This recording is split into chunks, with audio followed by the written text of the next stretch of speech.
Greetings and welcome to Old Drunken Discography, where old friends and fans come together to BS, argue, occasionally agree, and discuss a musical artist. This week's artist is The Who, and this video is about Who's Next. With me today, as always, the great, amazing Tim. How's it going? And sitting in as a special guest, the Heimster. Hello. Whose knowledge is vast and undisputed. Oh. We'll see about that. Let us know in the comments Dispute down below. us in the comments. Yeah, dispute us in the comments. Come at us, bro. Right, exactly. Bring it on.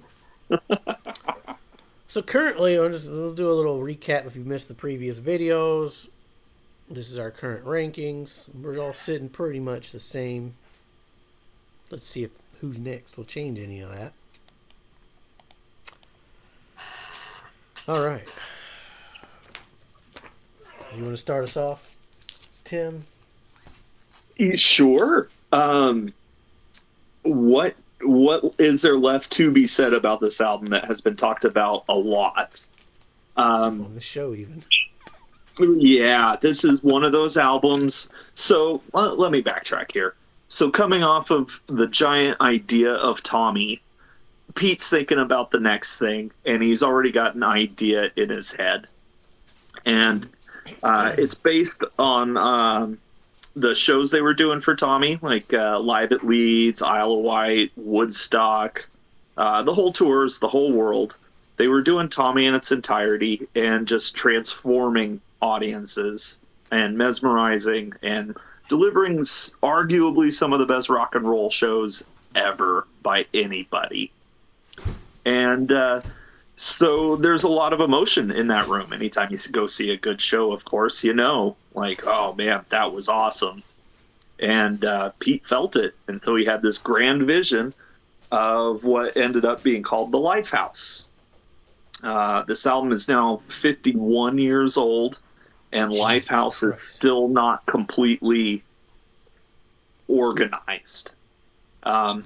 There's been a number of releases and songs written for it spread out through a variety of releases over the decades, including the songs on Who's Next, which, right off the bat, like Baba O'Reilly, one of the greatest opening songs of all time on an album.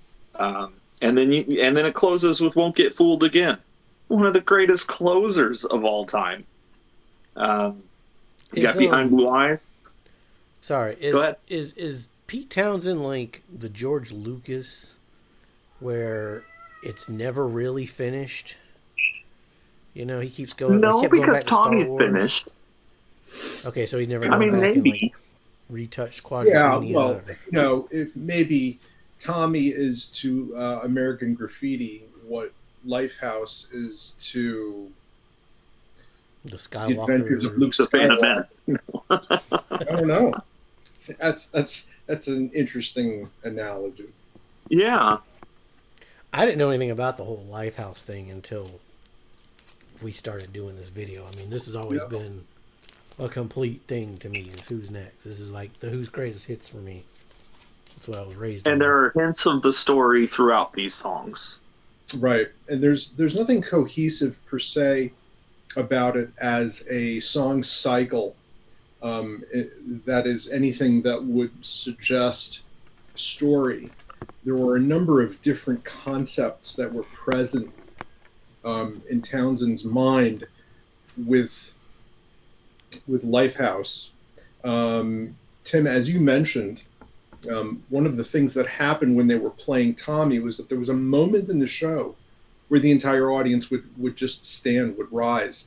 And it was this sense that the band had communed with the audience on such a level and in such a meaningful and transcendent way that he felt inspired, that the music that they could play in a future context would be the music of the audience, that the audience itself would inspire the music and that there would be a conversation forming between band and audience. And a lot of the people that he was trying to get this message across to, while they were excited about it, totally didn't get it. The band didn't get it. The label didn't get it, and so forth. But because he had such a proven, successful concept with Tommy, he was able to get people at Universal excited about it, and he ultimately received an advance from them to start developing a film for Lifehouse. What Kit Lambert wanted to do, Kit Lambert being their manager at the time, he still was very interested in fully realizing the filmic version of Tommy. And so that's where their heads began to butt. And so while Townsend was working on developing this idea of Lifehouse, a dystopia, a cyberpunk concert, a concept in which there was a post-apocalyptic dystopia in which the savior was a concert that everyone could tune into using some sort of virtual reality suit. Kit Lambert was still interested in fully realizing and monetizing Tommy for all of its potential. That makes sense. 50 years on, and we're not too far away from a VR concert for. Sure. Well, and one of the songs that didn't make Who's Next, but was written and released around the time as a single, it's called Relay, and it's part of the whole Lifehouse sequence. It's really about that connection between audience and band. And the way he describes it could almost be described as a proto-internet. Yes, that's right. And when the Lifehouse Chronicles came out, he ultimately released a series of demos, a multi-CD box set called the Lifehouse Chronicles in the early 2000s. Yeah, it was like 10 discs or something. There were 4 or 5 discs in the. Okay. And there was a beautiful box and a booklet and so forth with all the lyrics and the concept fleshed out. And you got the sense that at the time, in 1970, 1971, that he had visualized something which was resembling what ultimately became the internet, what he called the relay, of course. And it was this idea that ideas could be shared. If we move from the lyrics of Relay, you can hear it in the street, see it in their dragon feet. The word is getting out about control. Spies, they've come and gone. Story travels on. The only quiet place is deep in your soul, from tree to tree, from you to me, traveling twice as fast as on any freeway. Every single dream backed up in the scheme, they all get carried on the relay. And so it's actually a great song, actually, unto itself. It must have been released as a single. I know that it ended up on Who Rarities and a couple of other releases, and they did it on the Old Grey Whistle Test as well, a version of it. It was at this time that Pete also was feeling nostalgic for the pre-album rock and roll of the 60s. Yes. So this is when they released a trio of singles. They did Join Together, The Seeker, and Relay. Mm-hmm. Mm-hmm. So the music of the period, what he was doing was outstanding. It was some of his best writing, both musically and lyrically. The band never sounded better because they had gelled so beautifully from doing all of this really complex work, staging Tommy all over the world, that they sounded great. They were a very, very confident, tight unit on the stage. And they were feeling really good about who they were and what they could and what they could present on stage. The concept for Bob O'Reilly was riffing on this idea that you could, in this science fiction cyberpunk concept, you could plug a machine into a person's brain and it would produce a particular type of music based on statistics of their birth and all types of life data. And he took as a sort of a tongue-in-cheek thing, as if he had plugged that machine into the brain of his spiritual guru, the Mayor Baba, and set it to music that was similar to that of Terry Riley, who's also an electronic music genius of the time. So it's Baba O'Reilly. And yeah, the teenage wasteland is part of the whole dystopian landscape. That's right, and that's also a tip of the cap to the wasteland. T.S. Eliot's The Wasteland. But what got so confused over time was this notion, particularly by fans and audiences, that he was referring to some sort of awesome drug party where all the teens were stoned, and in fact, what he was referring to was a dystopian reality in which children had become soldiers and they were all wasted. You have to remember, looking at the historical period in which this thing was developed during the Vietnam War, it's an anti-war commentary. The synthesizers make it sound almost futuristic, yet that's right, yet also dystopian, like old but yet new, like right. It still holds up, like even to this day. The song still holds up. It completely does. And a lot of people had been doing really interesting things at the time with synthesizers, playing around with synthesizers. What he managed to do was to write a rock song in which the synthesizer had a prominent musical instrumental role, but didn't dominate it to the point that it became just electronic music. Yeah. And that's the case both with Bob O'Reilly and with Won't Get Fooled Again, and also where you hear it droning its way into other tunes as well. In Bargain, we hear the synthesizer also. Yep. There were a lot of people doing really interesting things with multi-tracking synthesizer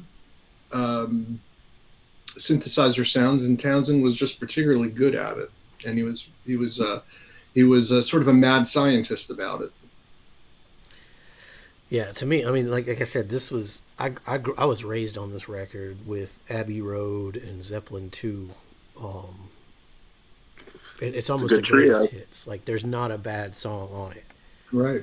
My wife she's been bitching because Behind Blue Eyes has been stuck in her head for like 2 weeks, and she didn't know why. And it was like, well, it's one of those songs,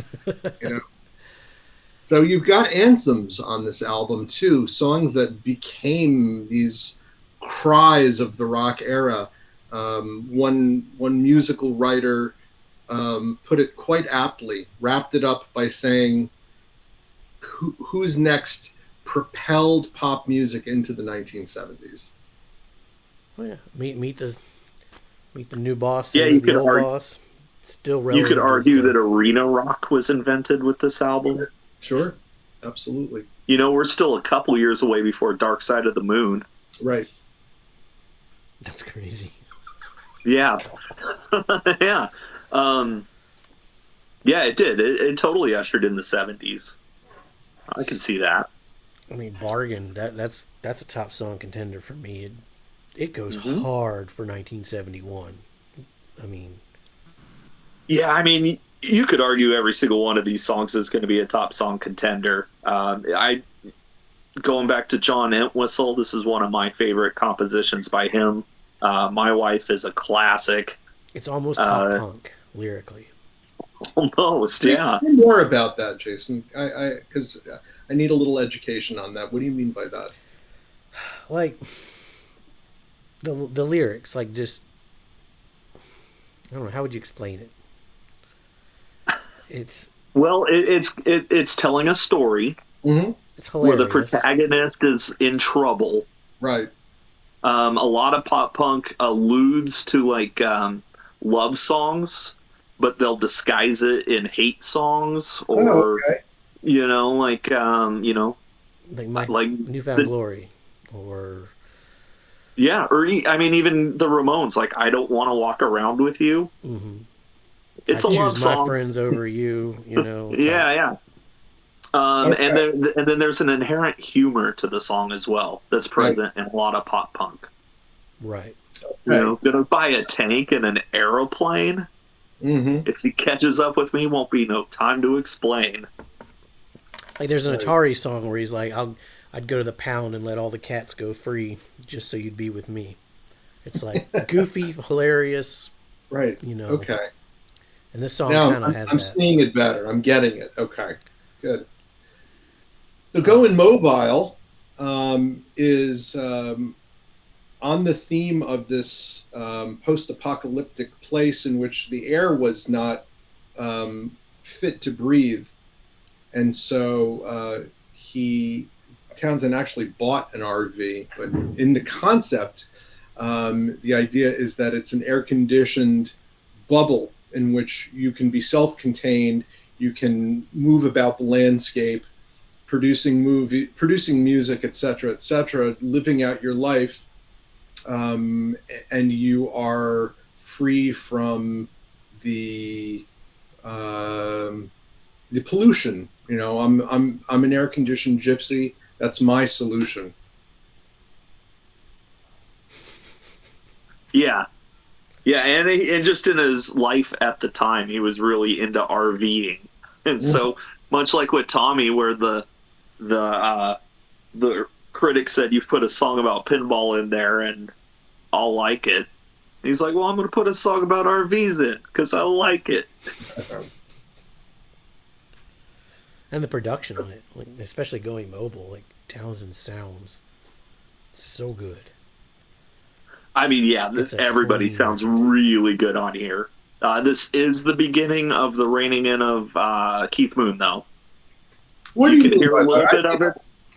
It's reining in to the extent that you've got Glyn Johns producing it, and he's very interested in making a very sellable album, a very Sure. accessible, popular album. So reining in to the extent that he is ordered and he is very oriented toward the song. But if you listen to the drumming that he does, it's still Madman Keith. Oh yeah, I wasn't gonna dispute that. I was gonna point out though that due to the synthesizers and the fact that they're on these loops, Keith is now definitely playing to a click. Okay. And like even Tommy isn't to a click. It's not to a metronome. Tommy, Can You Hear Me doesn't have drums, and it's one of the worst songs ever that as far as being on beat and in time, because it's just all over the place. But that's part of the fun of it. And Keith Moon was the master of that. And yeah, he gets his moments to shine here, and the drums sound amazing. But like take the intro to Baba O'Reilly, for example. Like, can you imagine Keith sitting still for 2.5 minutes and just hitting a couple accents? No, he'd have come up with some other stuff. And I think at this time, too, Pete's home demos are getting so good and tied to metronomes that Keith is really being forced into, playing to the song. And I'm not saying it's a bad thing, but it does begin a decline that, begins here, unfortunately. I'm going to have to take issue with this being the beginning of the decline. Because as we'll hear later with, obviously with Quadrophenia, but with Who by Numbers as well, it's still some of the most shining Keith Moon that we've ever had. Mid 70s, He was top of his game. Okay. Yeah. Okay. Yeah. Interesting. I will say that this is one of my favorite album covers by them, though. It looks dystopian. It looks otherworldly, almost like like Houses of the Holy, almost like it's not on this planet. Right. Or not in this time, I should say. Sure. Yeah, this is punk rock. It's a band pissing on a monolith in the middle of nowhere. Like, that's just cool. Sure. Yeah. And Yeah. the photographer for the cover is Ethan Russell. And so what we have in Who's Next is an example where Ethan Russell has done work for three of the great British invasion rock bands. This being the one for The Who.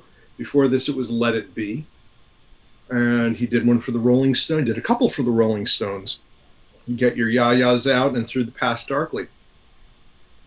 So he functions as their photographer both for material like this and for some of their most famous live black and white photography. But it is a great cover. It's a great satire on 2001. Interesting. Keith Moon had a concept for this album cover as well, which was utterly and completely X-rated and obscene. Which was a picture of women, completely naked porn stars, with the band like in the crotch of one of the women in the very corner. And so the None more black. The title "Who's Next" had a particular meaning in that case, just as it does here. Well, if they would have went with that, I'm sure people would still be talking about that to this day. Sure. Yeah. The label was going to allow that to happen. But yeah, it is an amazing album. It is one of the cornerstones of rock and roll as a genre. Yeah, it's one of the cornerstones of the 70s. It's an incredibly important album. I'm glad. And yeah, still sounds fresh, still sounds great. I don't necessarily skip the songs I hear every day on the radio when I'm putting the album on. I don't. I won't skip Won't Get Fooled Again or Baba or Behind Blue Eyes. Like, it's not Stairway to Heaven. Sure. I'll play it every time. Sure. Because it's also very, very even though the two bands obviously were friends and there was cross-pollination taking place between them, the Who were doing something very self-consciously different than Led Zeppelin. Oh yeah, very, very. Yeah, Keith Moon actually named Led Zeppelin. That's right. Keith Moon and Entwistle did. Yeah. It's an album close to my heart in a lot of ways. When the newest release came out of the it's like I guess it's a super deluxe multi-disc set, which I didn't purchase as a physical release, but I've been listening to it on Apple Music. It's like listening to the album all over again from anew, and I recommend it. There's great studio banter, great freshly remastered stereo separation. I don't think it's a 5-1 separation, but it sounds damn good. It sounds damn good. So for you listeners out there, check it out. Yeah, there's a lot of really good outtakes and stuff from these sessions too. Many top song contenders that just didn't even make the album. That's right. Pure and Easy is a specimen of that. But we do have a piece of Pure and Easy, which is the coda to Song Is Over.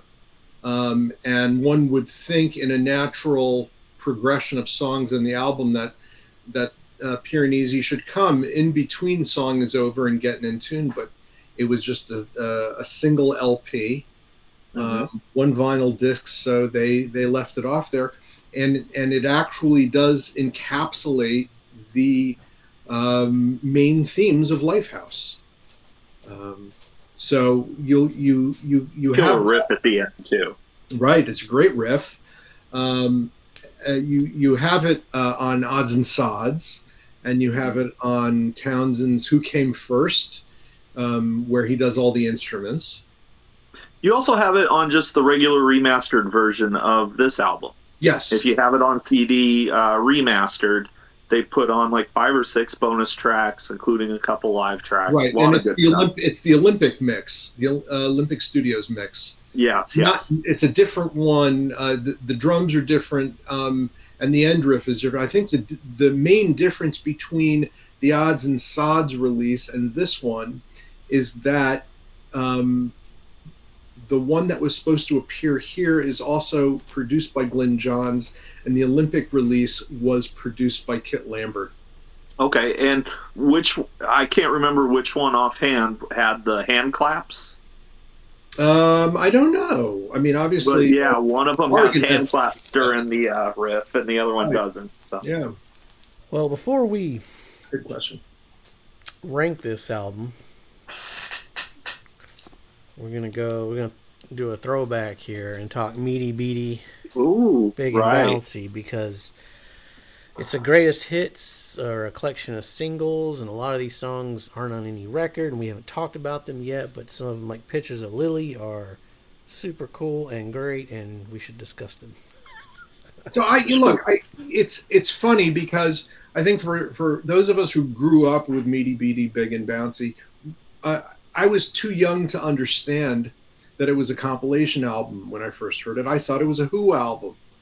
And it wasn't until I started, picking up the rocks and seeing all the stuff crawling underneath that I began to realize, oh, this is just a compilation. Now, the first of many times we were resold this stuff.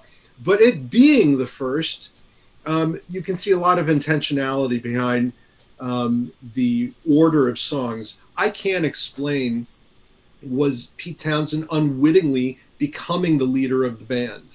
It was, I'm going to write this song, I'm going to write a pop song for this band. And in fact, it became the opening track for their live act for decades. We got a hit. And it also embodied what the band was all about. That is becoming the voice or the frustrated voice of the adolescent male. I can't explain. I think it's love trying to say it to you. So it's this kid he's probably up on amphetamines, trying to say it to you, but he's unable to articulate himself for whatever reason. Kids Are Alright is another Who standard, right? It's also got that Townsend sound. It's got that open, sustained chord at the beginning, which would become a harbinger of a lot of stuff, of the opening chords of Tommy and the opening chords of Athena, etc., into his career. So you begin to see what are threads, common threads of Townsend's writing style. Happy Jack, which is a Who standard, again personifying an oddball character, that the type of people not only that he was writing about, but he felt that the fans were going to identify with. An oddball, outcast character. So was Boris the Spider, was that a single? Boris the Spider is a single, I think so. It was a single, yes. Really? That's such a weird single. Well, and really Entwistle's first real contribution to this discography. He, of course, had Whiskey Man as well on Quick One. But did Boris the Spider not show up on It did. We talked about it before. I just love that song. Yeah. Yeah. Okay, anyway. Yes, Boris Spider was on a quick one, right? Yeah. It is such a good song. It is a great song. And I mean, yeah, all of these are great songs, of course. Kids Are All Right, though, going back to that one real quick. Yeah. Possibly the first pop punk song. Very much. It's been covered by a lot of pop punk bands. It sure has. Townsend does a great duet with Paul Simon at some benefit that I found a bootleg of. It's great. They sound great together. Great harmony.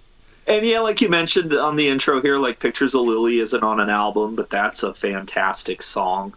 The Seeker was Who's Next outtake that was released as a single. Anyway, Anyhow, Anywhere is one of my favorite Who songs. It's really the first one where it just devolves into the jet engine sound that is the Who. Just pure chaos on that thing. It's fantastic. Yeah. And then, yeah, you get Magic Bus on here as well. Right. Yeah, that's another one wasn't on an album. Yeah. Which is just... And I'm a Boy. Classic. Yeah, and you know, you guys mentioned it where this is a compilation and there are multiple compilations out there. And yeah, I've got a couple of them, and most of these songs are on all of them. Go out and get any of them. Just find the songs, because they're all great songs. Yeah. But it was a way of saying to the unseasoned Who fan, if you love Tommy and if you love this new thing that we're doing, check this out. We had this whole career from the mid '60s onward, and here are some of the greats. Maybe you're even familiar with some of them, right? I went through the same thing because when I was like 12 or 13, that's when I discovered Nirvana. Mm-hmm. And you know, you'd be like, oh, they have Nevermind, and they got 2 other records, and oh, well, you assume Incesticide is an album, but you start reading it, you're like, oh no, this is just a compilation. So yeah, they can trick the young minds of kids with these compilations. Yes. Yeah, they've been doing it for decades. Meet the old boss, same as the new boss. You're still coming out ahead if you end up with this one, though. Oh yeah, for sure.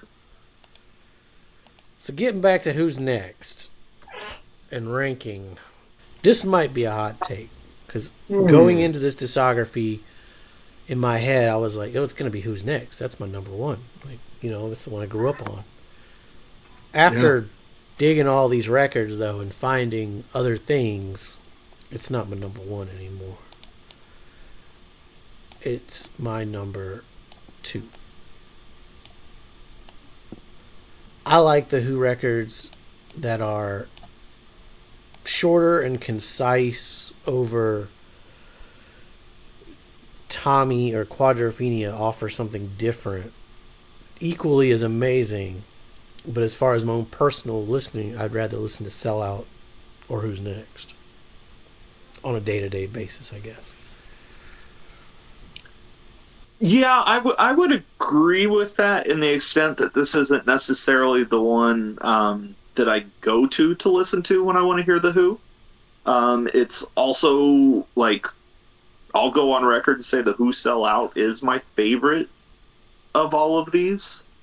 But it is really hard to deny just the pure masterpiece that is Who's Next.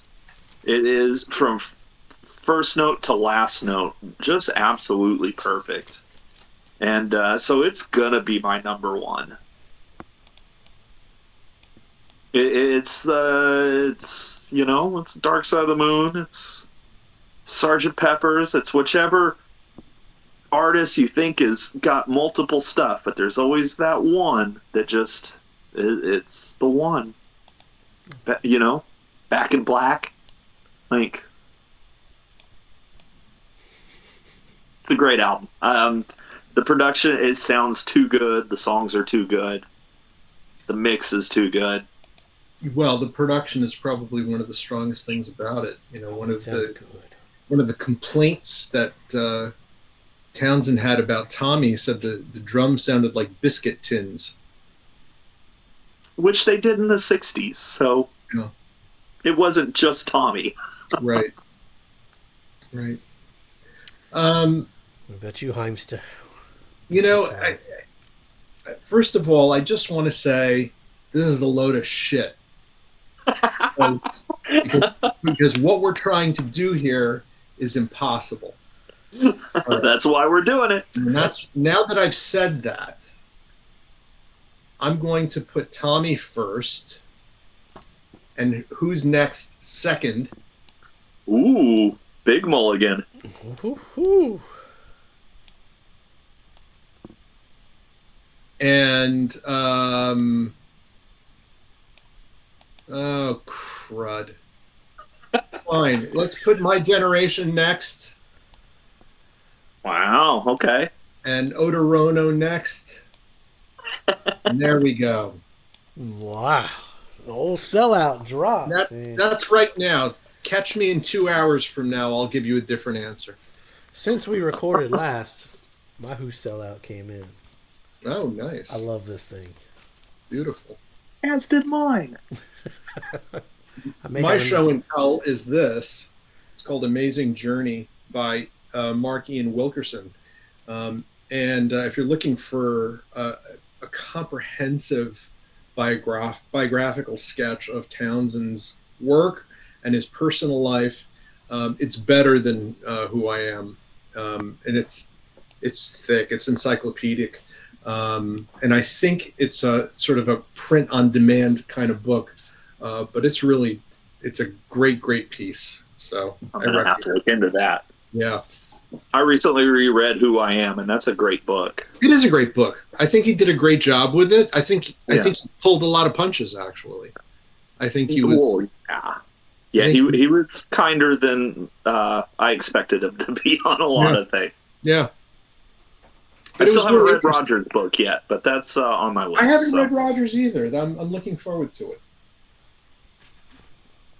I'm still in the middle of listening to the book by Dougal Butler about Keith Moon, and that's just a tragic sketch. Tragic story. Yes, it is. Well, yeah, this is an impossible task. There is no right or wrong answers. Somebody in the comments below will praise one of us and cuss the other two out, or cuss all three of us out, or, whatever. Everyone's different. Right? Let us know your rankings down below. Yeah, come on. Let's hear it. Stick around. Tell me I'm wrong. Tell me I'm crazy. That's right. Tell us we sold out.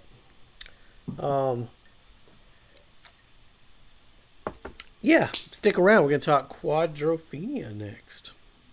Along with Odds and Sods, which is that's a biggie right there, too, even though we won't rank it because it's not a real album. But stick around, like, subscribe. We love you guys. Be safe. Make good decisions.